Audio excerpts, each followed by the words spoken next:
오늘은 성령의 흥황에 대해서 생각을 해보겠습니다. 첫째로 세상의 소동에 요동하지 않습니다. 인생은 불가항력적인 일에 소동할 수밖에 없습니다. 베드로 때문에 지키던 군인들이 죽임을 당했습니다.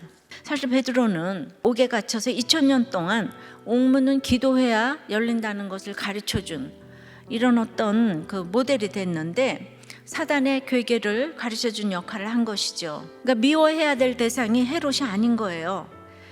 헤롯이 사단의 도구로 쓰이니까 가장 불쌍한 것이죠. 그런데 그 헤롯 뒤에 사단을 못 보고 이제 헤롯 미워하느라고 인생을 낭비하는 것이 너무 어리석은 일인데 그걸 모르죠.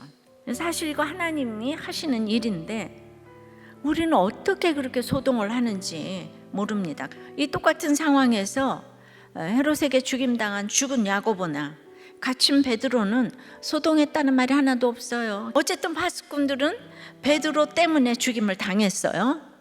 너무 불공평해 보이는 거예요. 이때 죽은 사람은 순교일 수도 있고 죄악의 징계일 수도 있습니다. 그냥 믿는 사람은 언제나 하나님은 100% 옳으신 것을 믿어야 합니다. 지금 내가 믿고 있다면 베드로가 옥을 나가기 위한 역할이라면 이건 순교지요. 그러니까 언제든지 내가 예수만 믿고 있으면 구원이에요. 그래서 오직 예수 믿어야 하기 때문에 전쟁이 나기도 안 나기도 해야 한다고 했습니다. 죽는 것도 사는 것도 구원을 위한 하나님의 계획입니다. 두 번째는 권력이 남용된 분노를 경계합니다. 당시 두로와 시도는 그 굉장히 중요한 항구로서 굉장히 무역을 해서 벌어먹고 사는 나라예요. 그 농산물 다 수입을 하는데, 아니 헤롯이 뭔지 모르는데 대단히 노여워해가지고 곡식을 전부 다 이제 금수조처를 내려가지고 이제 그 식량 공급을 중단시키니까 너무 이제 이거 먹고 사는 문제잖아요. 너무 큰 일이 생겼어요. 그런데 이유를 모르는 거예요. 헤롯의 권력 남용으로 군인들은 왜 죽는지도 모르고 죽었고, 두로와 시돈 사람들은 왜 또 헤롯이 노여워하는지를 몰라요.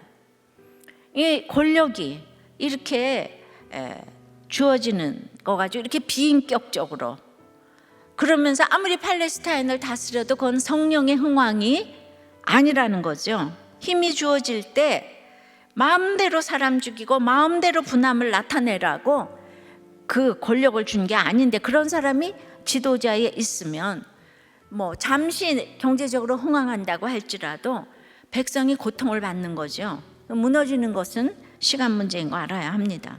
높은 자리에 있다고 생각하면 분노도 유혹도 다 쉽게 저지르게 돼요. 누구도 되었다함이 없습니다. 세 번째는 과도한 칭찬으로 멸망에 이르지 않게 합니다. 누가는 헤롯이 간단하게 왕복을 입었다고만 했어요. 근데 요세푸스에 따르면은 햇빛하고 이렇게 이제 합쳐져서 그 광채가 그의 연설을 돋보이게 해가지고 다들 막 신이셔 했다는 거예요. 왜냐하면 그가 굉장한 달변가라는 거.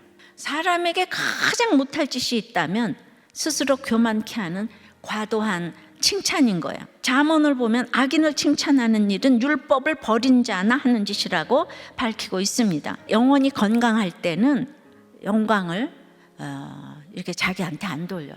연설을 너무 잘해가지고 신의 소리라고 박수를 받던 그가 오늘 그래서 23절에 벌레에게 먹혀 급사했대요.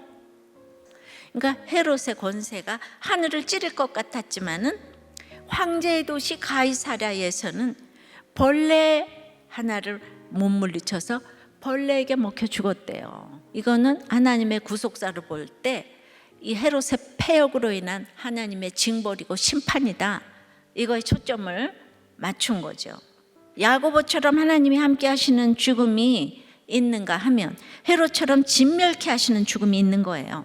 우리가 악해서 이런 재앙을 주셔야만 인생들이 정신을 차리기 때문입니다. 그러니까 결론적으로 헤롯은 미워할 대상이 아니고 불쌍히 여겨야 할 대상인 것입니다.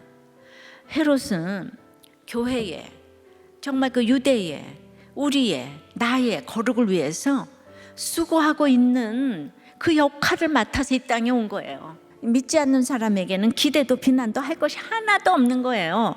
네 번째로 말씀의 역사로 일어납니다. 교회 밖에 핵심부에 있었던 헤롯은 지금 급사를 했어요.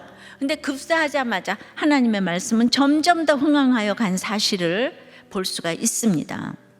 박해가 강하면 강할수록 더욱더 크게 번성하는 강한 생명력을 말씀은 가지고 있어요. 하나님의 말씀은 그게 생명이기 때문에 말씀에 물을 주기만 하면 날마다 자라서 감람나무처럼 아름드리 나무가 되는 거예요. 막 박해가 했는데 그 다음 절에 편안하여 든든히 서가고, 그래서 고난은 얼마 안 있으면 복이 이르리라는 하나님의 사인입니다.